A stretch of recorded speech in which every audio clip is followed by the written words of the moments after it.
Je savais la question venait le moment.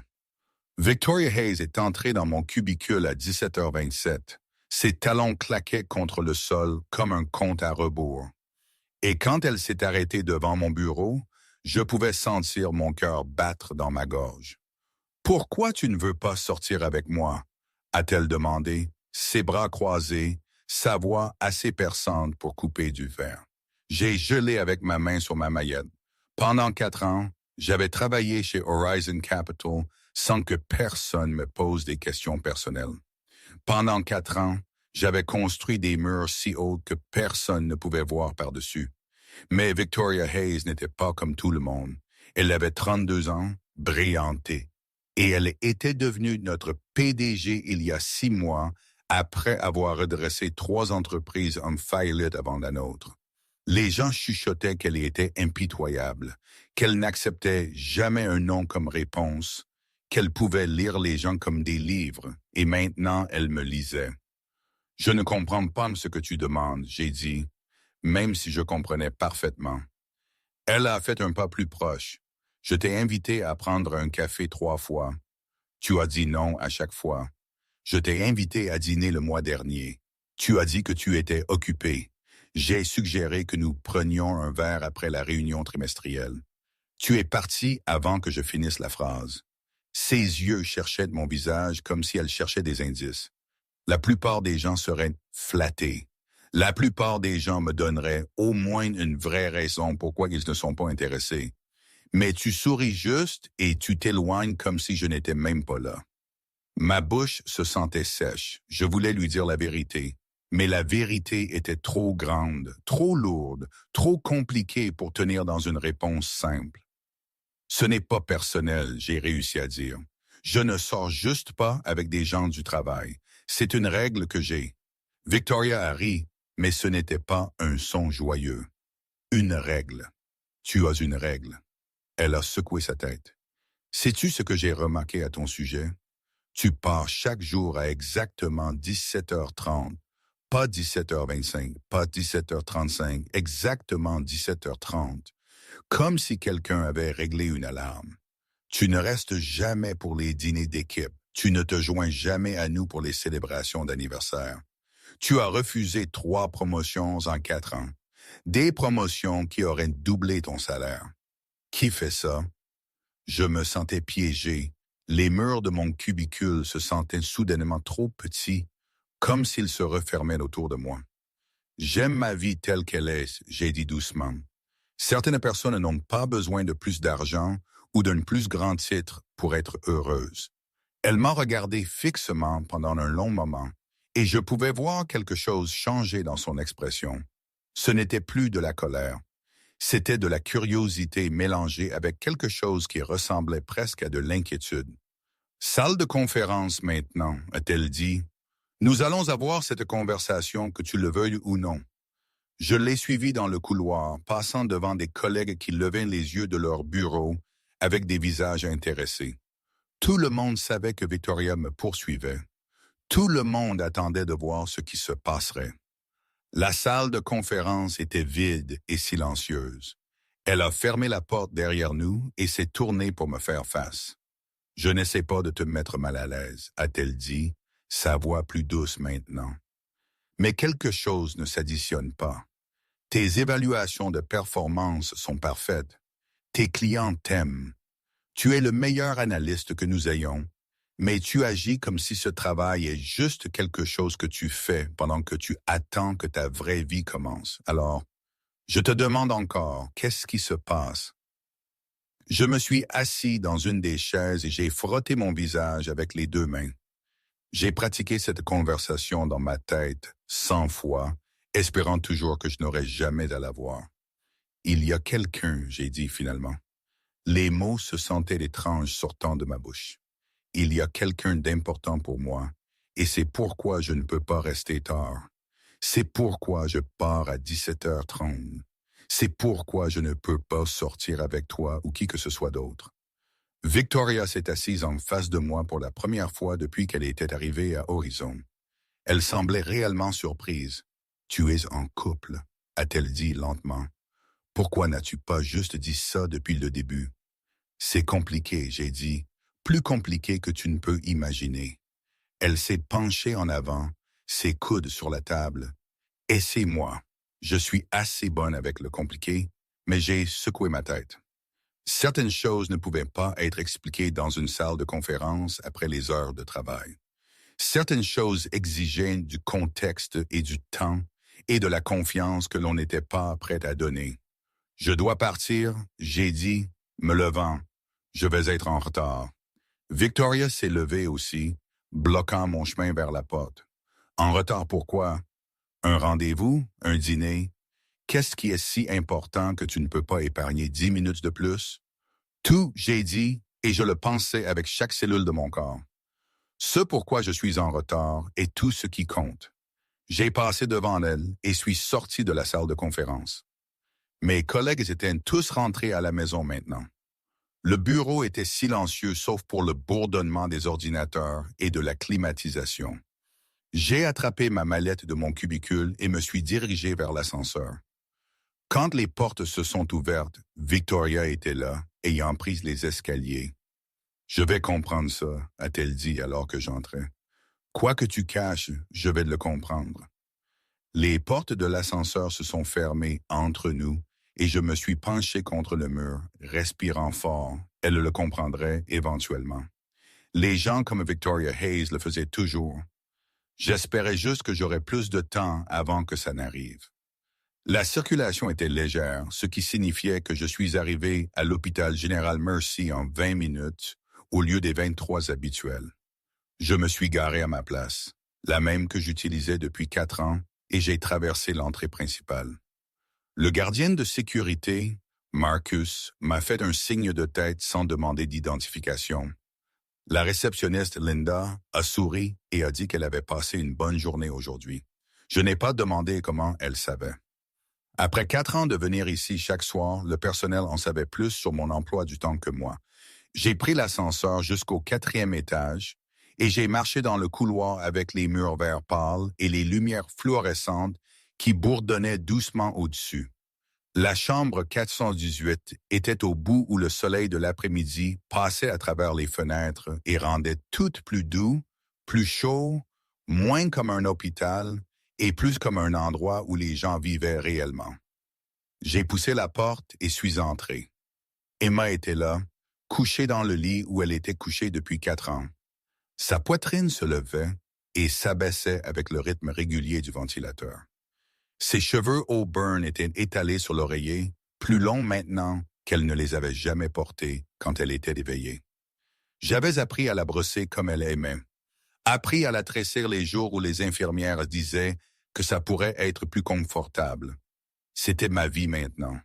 Cette pièce, cette femme, cette promesse que j'avais faite le jour où nous nous sommes mariés. « Salut, ma belle », j'ai dit doucement, tirant la chaise près de son lit. Désolé, j'ai quelques minutes de retard. J'ai eu une situation au travail. J'ai tendu la main vers elle et sa peau était chaude sous mes doigts. Le docteur a dit qu'elle ne pouvait rien sentir, ne pouvait rien entendre, ne pouvait rien traiter de ce qui se passait autour d'elle. Mais je ne me souciais pas de ce que le docteur disait. Je lui ai parlé quand même. Ma patronne m'a coincé aujourd'hui. J'ai continué, m'installant dans la chaise. « Victoria, je t'ai déjà parlé d'elle. C'est de la nouvelle PDG, celle qui essaye toujours de m'inviter à sortir. Aujourd'hui, elle voulait savoir pourquoi je continuais à dire non. Elle voulait savoir ce que je cachais. J'ai ri, mais ça sonnait triste, même à mes propres oreilles. Je ne lui ai pas parlé de toi. Je ne pouvais pas comprendre comment expliquer que ma femme est endormie depuis 4 ans, et je la visite chaque jour parce que c'est ce que tu fais quand tu aimes quelqu'un. C'est ce que tu fais quand tu as fait une promesse. J'ai fouillé dans mon sac et j'ai sorti le livre que nous lisions ensemble. C'était un thriller, quelque chose qu'Emma avait acheté à la librairie de l'aéroport il y a 4 ans et 2 mois. Elle avait été si excitée à ce sujet, parlant de comment elle avait hâte de voir comment ça se terminait, comment elle allait le recommander à son club de lecture. Nous étions au chapitre 34 maintenant. Nous étions au chapitre 34 depuis une semaine parce que je lisais lentement, voulant m'assurer qu'elle ne manquait rien. Chapitre 34, j'ai dit, ouvrant à la page que j'avais marquée avec un marque-page violet. Le violet était sa couleur préférée. J'ai commencé à lire, ma voix stable et calme, lui parlant de personnages résolvant des mystères et fuyant le danger et tombant amoureux malgré des chances impossibles. Je me demandais parfois si elle pouvait m'entendre. Le personnel médical a dit probablement pas. Les scanners cérébraux montraient une activité minimale. Le neurologue avait expliqué qu'Emma était dans ce qu'ils appelaient un état végétatif persistant, que ses chances de se réveiller diminuaient avec chaque mois qui passait. Après 4 ans, la plupart des familles auraient abandonné. La plupart des familles auraient déplacé leur être cher vers un établissement de soins de longue durée et visité 1 fois par mois, peut-être moins. Mais je n'étais pas la plupart des familles. J'étais son mari et j'avais fait une promesse. De retour chez Horizon Capital, Victoria était assise dans son bureau fixant son écran d'ordinateur. Elle a essayé de travailler sur les rapports trimestriels, a essayé de se concentrer sur les prévisions budgétaires, a essayé de faire tout ce qui la détournerait de notre conversation. Mais elle ne pouvait pas arrêter de penser à ce que j'avais dit. Tout, ce pourquoi je suis en retard et tout ce qui compte. Qu'est-ce que ça signifiait? Où allais-je chaque nuit qui était plus important que l'avancement de carrière que l'argent qu'elle? Victoria avait construit toute sa vie autour du succès. Elle avait obtenu son diplôme en tête de sa classe, obtenu son MBA avant d'avoir 25 ans et était devenue PDG avant 32 ans. Elle avait sacrifié des relations, des amitiés, du temps libre, tout ce que la plupart des gens valorisaient, et elle avait toujours cru que ça en valait la peine. Mais en me regardant partir, en voyant le regard sur mon visage quand je parlais d'être en retard, elle a ressenti quelque chose qu'elle n'avait pas ressenti depuis des années. Elle se sentait incertaine. Le lendemain matin, Victoria a fait quelque chose qu'elle savait être faux. Elle est allée au RH et leur a demandé de sortir mes informations de contact d'urgence. « Juste mettre à jour nos dossiers », a-t-elle dit à l'assistante RH. Susan, gardant sa voix décontractée, même si ses mains tremblaient légèrement, s'assurant que les informations de chacun sont à jour. Susan ne l'a pas questionné. Pourquoi le ferait-elle? Victoria était la PDG. Elle pouvait demander tout ce qu'elle voulait. Quand Susan a remis le dossier, Victoria l'a ramené à son bureau et a fermé la porte. Elle l'a ouvert lentement, presque effrayée de ce qu'elle pourrait trouver. Sous contact d'urgence, il n'y avait qu'une seule entrée. Pas un parent, pas un frère ou une sœur, pas un ami, juste un nom et un numéro.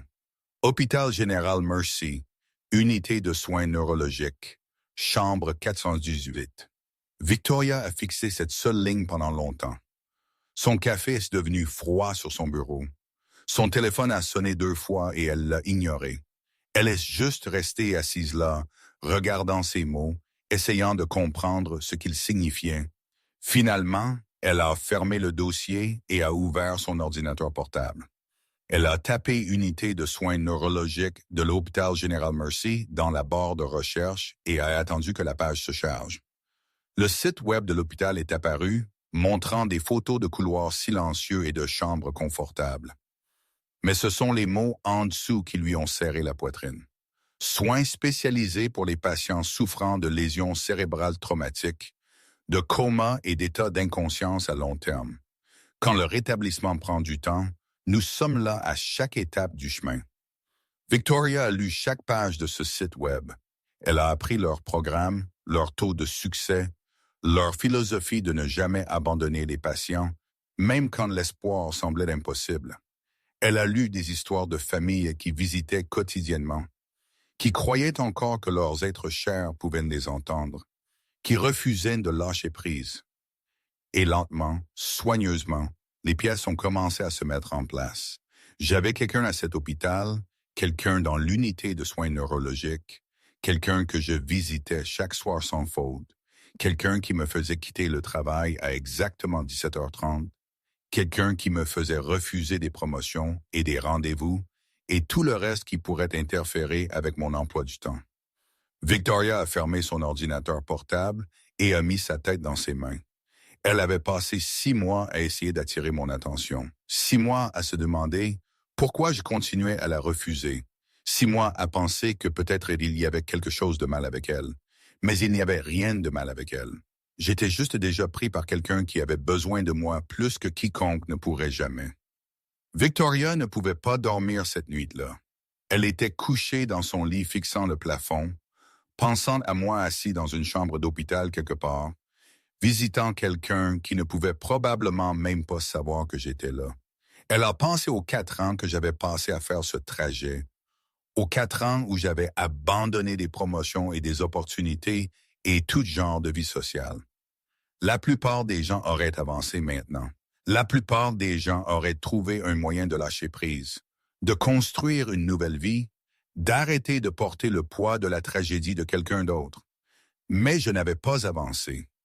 Je me présentais chaque jour comme si c'était le rendez-vous le plus important de ma vie, parce que pour moi, ça l'était.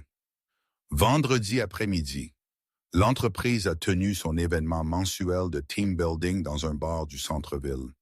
Victoria est allée parce qu'elle devait. En tant que PDG, les gens s'attendaient à la voir là, souriante et se mêlant et prétendant qu'elle appréciait les petites conversations sur le sport et la météo et les ragots de bureau.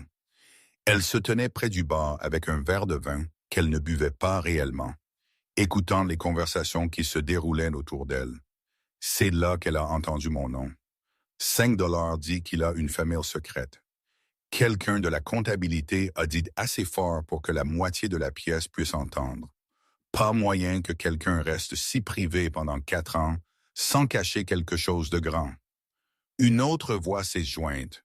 Peut-être qu'il est juste ennuyeux. Certaines personnes n'ont pas de vie en dehors du travail, tu sais. Ils rentrent à la maison et regardent la télé et c'est tout. Mais ils ne regardent même pas la télé. Une troisième personne a ajouté « Tu te souviens quand tout le monde parlait de cette émission l'année dernière? Ils n'avaient aucune idée de ce dont nous parlions. C'est comme s'ils vivaient dans une grotte ou quelque chose. » Ils ont tous ri. Victoria a posé son verre de vin et est sortie du bar. Elle ne pouvait pas les écouter parler de moi comme ça. Ne pouvait pas rester là, sachant la vérité, pendant qu'ils faisaient des blagues sur quelqu'un qu'ils ne comprenaient pas du tout. Elle est rentrée chez elle à travers des rues floutées par les lampadaires et ses propres pensées confuses. Dans son appartement, elle a versé un autre verre de vin et s'est tenue à la fenêtre, regardant la ville en bas. Quelque part là-bas, j'étais à l'hôpital Général Mercy, assis à côté du lit de quelqu'un tenant une promesse que la plupart des gens n'auraient pas tenue pendant 4 semaines, encore moins 4 ans. Victoria a réalisé quelque chose qui la faisait se sentir vide à l'intérieur. Elle avait 32 ans. Elle avait fréquenté beaucoup d'hommes, eu des relations qui duraient des mois ou même des années, mais elle n'avait jamais aimé personne comme j'aimais qui que ce soit qui était dans ce lit de l'hôpital. Chaque fois qu'une relation avait interféré avec son travail, elle l'avait terminé. Chaque fois que quelqu'un avait demandé plus de son temps, elle avait dit non. Elle s'était dit que le succès venait en premier, que l'amour pouvait attendre, qu'elle aurait le temps pour les relations après qu'elle aurait construit sa carrière. Mais debout là dans son appartement vide, Victoria a compris qu'elle s'était menti à elle-même. Elle n'avait jamais mis une autre personne en premier. Elle n'avait jamais fait une promesse qu'elle tenait quand ça devenait difficile. Elle n'avait jamais choisi quelqu'un d'autre plutôt que son propre confort, son propre emploi du temps, sa propre ambition. Lundi matin, Victoria avait pris une décision. Elle allait à l'hôpital Général Mercy. Elle s'est dit que c'était pour des raisons légitimes. Horizon Capital faisait des dons aux œuvres de bienfaisance du secteur de la santé chaque année et en tant que PDG, elle était responsable de décider quelles organisations recevaient des subventions. Cela avait un sens parfait pour elle de visiter les installations, poser des questions, évaluer leur programme. Personne n'y penserait 2 fois. Elle a appelé l'hôpital lundi après-midi et a demandé à parler avec la directrice. Ici Victoria Hayes de Horizon Capital, a-t-elle dit, gardant sa voix professionnelle. Nous examinons les organisations de soins de santé pour nos dons caritatifs annuels. Serait-il possible de programmer une visite de votre installation? La directrice, une femme nommée Dr. Sarah Chun, semblait ravie. Nous serions honorés de vous montrer notre installation, mademoiselle Hayes. Le mercredi matin vous conviendrait-il? Mercredi serait parfait, a dit Victoria. Disons 10 heures. Elle a raccroché le téléphone et s'est assise dans sa chaise, son cœur battant vite. Mercredi est arrivé froid et gris. Victoria s'est habillée soigneusement ce matin-là, choisissant un costume professionnel qui disait PDG en affaires plutôt que femme en mission personnelle. Elle a dit à son assistante qu'elle serait absente jusqu'à midi et a conduit à travers la ville jusqu'à l'hôpital général Mercy. Le bâtiment avait l'air différent de ce qu'elle avait imaginé. Ce n'était pas stérile et effrayant comme les hôpitaux dans les films. Au lieu de cela, ça se sentait chaud, presque paisible. L'entrée principale avait de grandes fenêtres qui laissaient entrer la lumière naturelle, et il y avait des plantes partout, vertes et vivantes et qui poussaient. Dr. Chun l'a rencontrée dans le hall. Elle avait peut-être cyan avec des yeux doux et des cheveux gris attachés en un simple chignon. « Mademoiselle Hayes, bienvenue », a-t-elle dit, serrant la main de Victoria. « Merci beaucoup de nous considérer pour le soutien de votre fondation. » Ils ont commencé la visite dans l'aile de thérapie physique où le personnel aidait les patients à maintenir la force musculaire et la flexibilité. Docteur Chun a expliqué leur méthode, leur taux de succès, leur engagement à traiter chaque patient avec dignité quel que soit leur pronostic. Victoria a hoché la tête et a posé des questions, jouant son rôle parfaitement. Mais son esprit était ailleurs.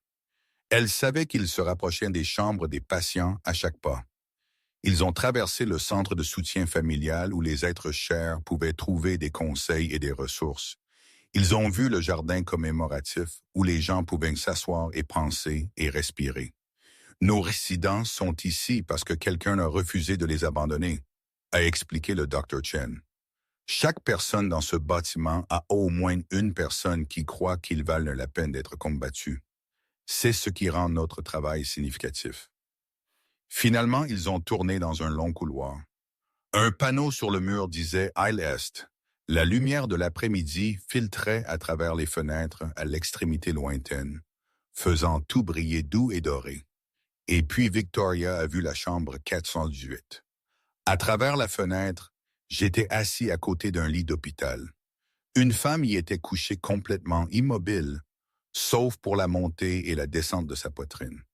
Elle avait des cheveux auburn étalés sur l'oreiller et des traits paisibles qui auraient pu être beaux autrefois et qui étaient toujours beaux maintenant d'une manière différente, plus calme. Je tenais un livre dans une main et sa main dans mon autre, et mes lèvres bougeaient pendant que je lisais à voix haute à quelqu'un qui ne pouvait pas m'entendre. Victoria a arrêté de marcher. Elle ne pouvait pas bouger, ne pouvait pas respirer, ne pouvait pas détourner le regard. « C'est l'un de nos résidents les plus anciens », a dit doucement le Dr. Chan, suivant le regard de Victoria. Emma Patterson, lésion cérébrale traumatique d'un accident de voiture il y a 4 ans. Le conducteur qui textait l'a fait sortir de la route. Elle n'avait que 27 ans quand c'est arrivé. 27, si jeune, trop jeune. Les mains de Victoria se sont serrées sur ses côtés. Son mari vient chaque jour, Dr. Chun a continué, chaque jour sans faute. Pluie, neige, jour férié, peu importe, n'a jamais manqué une seule fois. Pas en 4 ans, Marie. Le mot a frappé Victoria comme de l'eau froide. Pas petite amie, pas partenaire. Marie, j'étais marié. Certaines familles ont du mal à visiter une fois par mois. Dr. Chun a dit, sa voix portant un mélange de tristesse et d'admiration. Le fardeau émotionnel est énorme. Mais cet homme-là, il lui lit pendant 1 heure chaque soir. Lui parle de sa journée, brosse ses cheveux. Il lui apporte des fleurs fraîches chaque semaine. Toujours le même genre. Tulipes violettes. Il dit qu'elles étaient ses préférées. À travers la fenêtre, Victoria m'a regardé tourner une page du livre. Mon expression était douce, ouverte, complètement différente du visage neutre et prudent que je portais au bureau. C'était qui j'étais vraiment quand personne du travail ne regardait.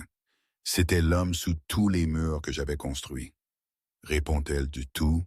Victoria s'est entendue demander. Darchon a secoué sa tête lentement. Pas encore. Ces docteurs ne s'attendaient pas à ce qu'elle le fasse un jour. Le dommage était trop sévère, mais son mari refuse d'accepter ça. Il croit qu'elle peut l'entendre, qu'à l'intérieur, quelque part, elle est toujours là. Victoria a senti des larmes brûler derrière ses yeux, mais elle les a clignées en arrière. Comment il fait ça? Elle a chuchoté. Comment continue-t-il à revenir quand il n'y a pas d'espoir? Dr. Chun a souri tristement. Qui dit qu'il n'y a pas d'espoir? Peut-être que l'espoir a l'air différent de ce que nous pensons qu'il devrait. Peut-être que l'espoir est juste de se présenter jour après jour que quelque chose change ou non. Peut-être que c'est le genre d'espoir le plus vrai qui existe. Ils ont terminé la visite, mais Victoria a à peine entendu quoi que ce soit d'autre, a dit le Dr. Chun. Son esprit est resté dans la chambre 418 avec moi et Emma, rejoignant l'image de ma main enroulée autour des doigts de ma femme. Ma voix lisant des mots qu'elle ne pouvait pas entendre, mon visage montrant une tendresse que je n'avais jamais révélée chez Horizon Capital. Quand la visite s'est terminée, Victoria a remercié le Dr. Chun et a promis de considérer Mercy General pour le programme de subvention de la Fondation. Puis elle est sortie jusqu'à sa voiture, est entrée et s'est assise très immobile. Pendant un long moment, elle n'a rien fait, juste assise là avec ses mains sur le volant, fixant l'entrée de l'hôpital. Puis elle a commencé à pleurer. De grands sanglots haletants qui venaient de quelque part au fond de sa poitrine. Elle a pleuré pour Emma, couchée dans ce lit depuis 4 ans. Elle a pleuré pour moi, visitant chaque jour sans faute. Elle a pleuré pour l'amour qui continuait à se montrer même quand il ne recevait rien en retour. Mais surtout, elle a pleuré pour elle-même. Ce soir-là, Victoria est restée assise dans son bureau longtemps après que tout le monde soit rentré chez soi. Elle a sorti son téléphone et a appelé l'hôpital général Mercy. Dr. Chun, ici Victoria Hayes. J'ai pris une décision concernant le don. Ils ont parlé pendant 15 minutes. Quand Victoria a raccroché, elle avait arrangé pour que la Fondation Horizon Capitals fasse un don anonyme au fonds de soins de longue durée de Mercy General. Assez d'argent pour couvrir les dépenses d'un patient pour les 10 prochaines années. Une patiente spécifique, Emma Patterson, chambre 418. Pouvez-vous assurer que cela reste complètement anonyme? A demandé Victoria. Son mari ne devrait pas savoir d'où l'argent est venu. Bien sûr, l'a assuré le Dr. Chan. Nous respectons la vie privée des donateurs. Absolument. Victoria a terminé l'appel et s'est assise dans sa chaise. Ce n'était pas beaucoup. Ça ne réveillerait pas Emma ou ne la ramènerait pas ou ne rendrait rien plus facile pour moi émotionnellement. Mais ça signifierait que je n'aurais pas à m'inquiéter des factures médicales en plus de tout le reste. Ça signifierait un poids de moins sur des épaules qui portaient déjà trop. 3 semaines sont passées. Victoria a arrêté de me poser des questions sur ma vie personnelle. Elle a arrêté de m'inviter à un café ou un dîner ou des verres, mais elle me regardait plus attentivement maintenant, voyant des choses qu'elle avait manquées avant. La façon dont mes épaules se détendaient légèrement à 17h25 quand je savais que j'arriverais à l'hôpital à l'heure. La façon dont je souriais à mon écran d'ordinateur parfois, comme si je me souvenais de quelque chose d'heureux. La façon dont je me comportais avec une dignité tranquille qui n'avait rien à voir avec le succès au travail et tout à voir avec le respect des promesses. Puis un mardi après-midi, mon téléphone a sonné pendant une réunion budgétaire. J'ai regardé l'écran et mon visage est devenu complètement blanc. Je dois prendre ça, j'ai dit, me levant si vite que ma chaise a roulé en arrière. J'ai répondu au téléphone dans le couloir. Allô, Victoria a regardé à travers la fenêtre de la salle de conférence, alors que mon expression passait de la peur au choc à quelque chose qui ressemblait à de la joie mélangée à de la terreur. J'ai terminé l'appel et je suis juste resté là un instant, fixant rien. Puis j'ai attrapé ma mallette et j'ai commencé à courir vers l'ascenseur. Victoria m'a suivi hors de la salle de conférence. « Tu vas bien? » a-t-elle appelé après moi. Je me suis arrêté et je me suis retourné. Nos yeux se sont rencontrés et quelque chose dans mon expression a dû tout lui dire hein, parce que son visage a complètement changé. Va, a-t-elle dit doucement. Quoi que ce soit, juste va. J'ai conduit jusqu'à Mercy General plus vite que je n'aurais dû, mes mains tremblant sur le volant. L'infirmière avait dit qu'Emma montrait un mouvement intentionnel, qu'elle serrerait la main de quelqu'un quand on lui demandait. Après 4 ans de rien, tout mouvement était tout. Quand j'ai atteint la chambre 418, la neurologue attendait dehors. « Nous voulons essayer quelque chose, a-t-elle dit. Nous voulons que tu lui parles. Lise-lui comme tu fais habituellement. Voyons si elle répond encore. » Je me suis assis à côté du lit d'Emma et j'ai pris notre livre avec des mains tremblantes. « Salut, ma belle, j'ai chuchoté. Je suis là, je suis toujours là. » J'ai commencé à lire, ma voix tremblante. Nous étions près de la fin du livre maintenant. Juste quelques chapitres restant après 4 ans de lecture ensemble. J'ai lu pendant 5 minutes, puis 10. Rien ne s'est passé. Mon cœur a coulé, puis si faible que je l'ai presque manqué. Les doigts d'Emma ont tressauté contre les miens. Pas aléatoire, intentionnel. J'ai arrêté de lire. Emma, tu peux m'entendre? Serre ma main si tu peux m'entendre. Une autre pression, plus forte cette fois, les larmes coulant sur mon visage. C'est ça, c'est ma fille. Je suis là. J'ai été ici tout le temps. Les semaines qui ont suivi ont été pleines de petits miracles.